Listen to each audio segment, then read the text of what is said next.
Star Wars only. I don't know what the fuck your problem is. So Chapter 3 of The Mandalorian. Let's talk some spoilers. What'd you guys think about it? I thought it was a great episode. Like I said in my past review of it, I gave it a 10 out of 10. But let's talk mainly about the spoilers.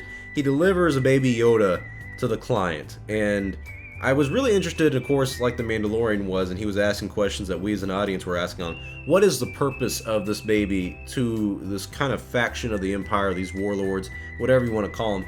What is the purpose of this baby? What do they want from him? And you learn a little bit in the dialogue where the Mandalorian's eavesdropping on the client and the doctor, and the doctor hints at someone, a higher power that they're kind of following, where the doctor says, well, he wants it alive or something like that, and the client was just saying, extract the necessary material from the baby. And so the two questions are, who is this person that's kind of in charge of this, who hired the doctor?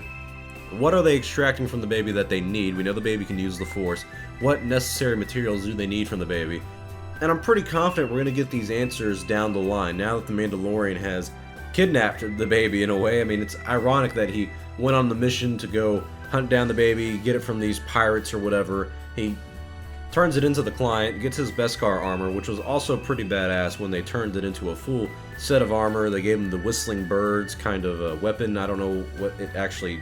I know what it does, but I didn't really know the significance of it until later on in the episode, of course, which was a pretty badass moment. But it was interesting that he basically got all his money from the client and then goes and steals the bounty that he was set out to get. What's also interesting is that the client doesn't appear later in the episode. When he goes in to steal the baby back, steal baby Yoda, we don't see the client anymore. I wonder where that character went and what's going to happen next with the client and with the doctor, because the doctor does live as well. And then you have the interesting story arc with the Mandalorians themselves. There's the Mandalorian, our main character, or Mando if you want to call him that. And then you have the Mandalorian guild that he's kind of a part of. And they keep saying this is the way, their survival is their strength and whatnot. They hint at a great purge that happened with the Empire, and the Empire is the one that had the Beskar armor. That's why they had the little brand on it. And that was interesting because you had the heavy grunter guy, I don't know what the fuck you want to call him, the big dude. He was voiced by Jon Favreau. That guy was upset with the Mandalorian for actually accepting this, and they got into a little scrap, which was cool because everyone was just kind of watching them. No one was even saying anything like, hey, stop, break it up. They're just watching, and that was pretty funny and pretty cool at the same time. And then the Mandalorians come to save the Mandalorian at the end when he's trapped by the bounty hunter guild that he's a part of because he took the client's bounty. He took the baby back. He took baby Yoda, and Greef Karga wasn't having it.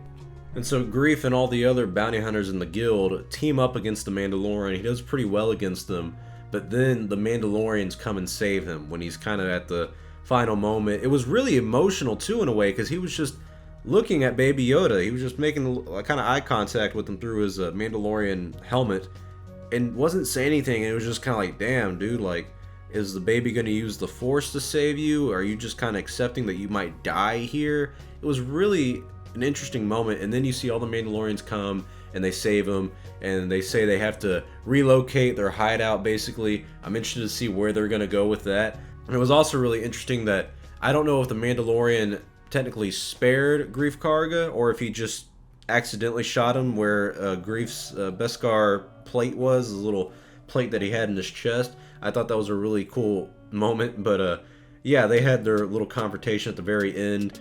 Like I said in the last review, I really thought Greef Karga's character, or actor, my bad, Carl Weathers did a fantastic job in this. He's always been a great actor, but it's still nice to see him in Star Wars, at least to this day, and still doing great acting jobs. He was amazing as a character. I can't wait to see what's next for him, because I know Carl Weathers is directing an episode of The Mandalorian in Season 2, so I'm interested to see where that goes as well. But this all around was a great episode.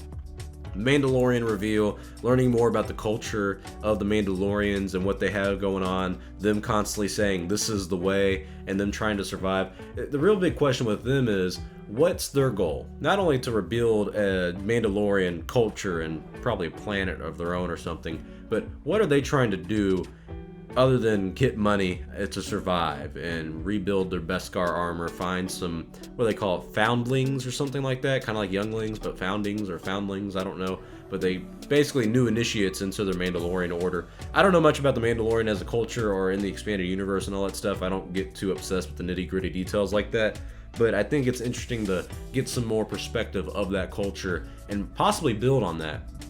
And I'm pretty confident they're, of course, going to have a larger role to play in the future of the show, but I'm really interested to see where they go with it, because they're so far pretty badass, and there's something that it shouldn't be a focus, I guess, because I want to focus on our character of the Mandalorian, but that's kind of, you have your A plot and your B plot when it comes to this show, and right now, I feel like for the Mandalorian's character, his A plot is rebuilding the Mandalorian culture and tribe that he's got going on, but right now the B plot, which is the A plot for the show, is specifically Baby Yoda and what he's doing with that baby. Well, I mean, where's he going to take the baby now?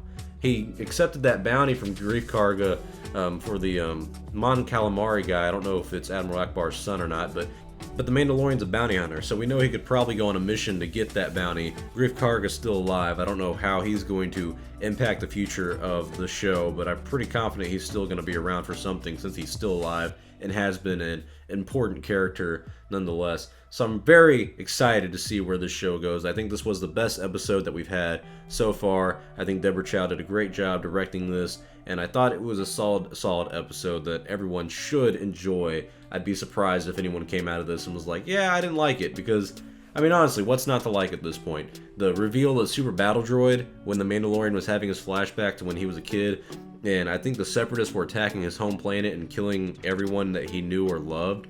That was a pretty badass reveal, because it didn't look like a CGI Super Battle Droid like you see in the, not only the Clone Wars show, but in the prequels. They were all CGI, nothing was real. I think it was an actual practical Super Battle Droid, and that was pretty badass, because it looked really real and it looked really intimidating, and you even got to see one of the Separatist ships like fly above his little village and take out some people. I just thought, if you're a prequel fan, if you're a Clone Wars fan, it was a really nice kind of homage to it. But tell me your thoughts below. What did you guys think about The Mandalorian Episode 3, Chapter 3? Did you like it? Did you not like it? What did you think about Deborah Chow coming in? And what do you think is going to happen next with the Baby Yoda, with the Mandalorian tribe, with the Bounty Hunter Guild?